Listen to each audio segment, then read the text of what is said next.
एक और बड़ी खबर देहरादून से है। आपको बता दें, उत्तराखंड में जल्द लागू होगा यूसीसी। तो यह बड़ी और अहम खबर आपको बता रहे हैं। आईटीडीए ने विशेष एप्लीकेशन किया तैयार। ब्लॉक स्तर पर प्रशिक्षण पूरा करने शेड्यूल तैयार है। सभी पहलुओं पर किया जा रहा है फोकस। तो यह बड़ी खबर जो है यूसीसी से जुड़ी हुई खबर आपको बता रहे हैं, जहां पर उत्तराखंड में जल्द लागू होगा यूसीसी कानून, जिसको लेकर मसौदा सरकार ने लगभग तैयार कर लिया है।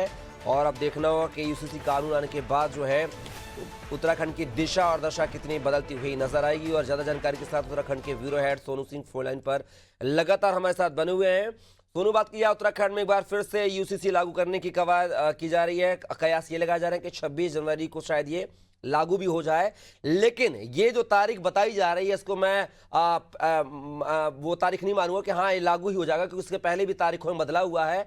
तो इस बार जो सरकार उतरी है यूसीसी को लेकर, उसमें क्या कुछ बदलाव और क्या कुछ मंथन किया गया है?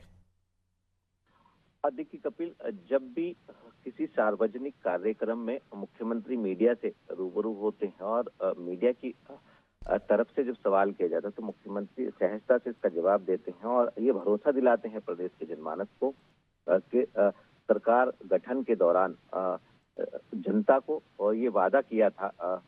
सरकार जब गठित हो रही थी राज्य में, उत्तराखंड में बीजेपी की धामी सरकार का जब गठन हो रहा था, तो उस वक्त ये वादा किया था कि यूसीसी लाया जाएगा और तब से कवायद चल रही है।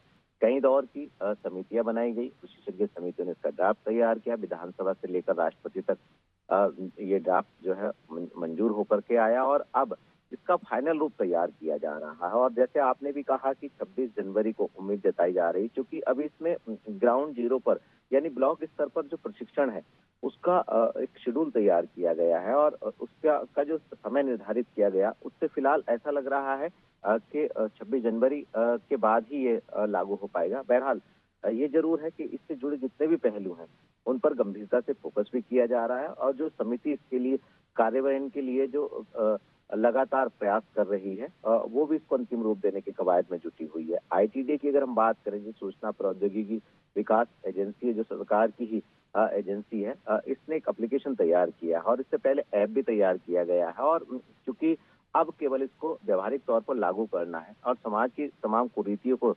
समाप्त करने के उद्देश्य से इसको लाया जा रहा है, तो ऐसे में कोई भी व्यक्ति विशेष जब इसका उपयोग करेगा तो उसको सरलता सुगमता हो और एक क्लिक पर उसको जानकारी मिल सके। तो इसके प्रावधान किए जा रहे हैं, चाहे वो ऐप के माध्यम से हो, चाहे वो एप्लीकेशन के माध्यम से हो, या फिर जो अन्य व्यवस्थाएं हैं उनको अंतिम रूप देने की बात हो। लगातार कोशिश की जा रही है। प्रशिक्षण का जो कार्यक्रम है इसका शेड्यूल तय कर लिया गया है और इसके लिए जो मुख्यमंत्री के सचिव हैं और वरिष्ठ आईएएस अधिकारी हैं शैलेश बगोली, उन्होंने सभी जिलाधिकारियों को, अपर जिलाधिकारियों को, मुख्य विकास अधिकारियों को और उप जिलाधिकारियों को साफ तौर पर दिशा निर्देश दिए हैं कि जो प्रशिक्षण से संबंधित जो स्थान है उनका चयन कर जो कर्मचारी हैं, खास तौर से सिस्टम से जुड़े कर्मचारी, उनको प्रशिक्षण सुनिश्चित कराया जाए और उसके बाद फिर इसको लागू किया जाएगा, क्योंकि कर्मचारियों को प्रशिक्षण बहुत ज्यादा आवश्यक है और इसी के लिए कार्यक्रम तय किया गया। अब जैसे ये प्रशिक्षण की प्रक्रिया पूरी होगी उसके बाद इसको लागू कर दिया जाएगा। मुख्यमंत्री बार बार इस बात को दोहरा रहे हैं कि जल्द ही उत्तराखंड में यूसीसी लागू हो जाएगा। लिहाजा इससे संबंधित जो व्यवस्थाएं हैं, जैसे ही ये व्यवस्था पूरी तरह से व्यवस्थित होंगी, इनको अंतिम रूप दिया जाएगा, उसके बाद हम इसको उत्तराखंड में लागू होता हुआ देख पाएंगे। प्लीज सोनू, आप हमारे साथ बनिएगा, आगे भी आपसे जानकारी लेंगे। तो एक खबर देहरादून से है, जहां पर जल्द उत्तराखंड में लागू होगा यूसीसी कानून।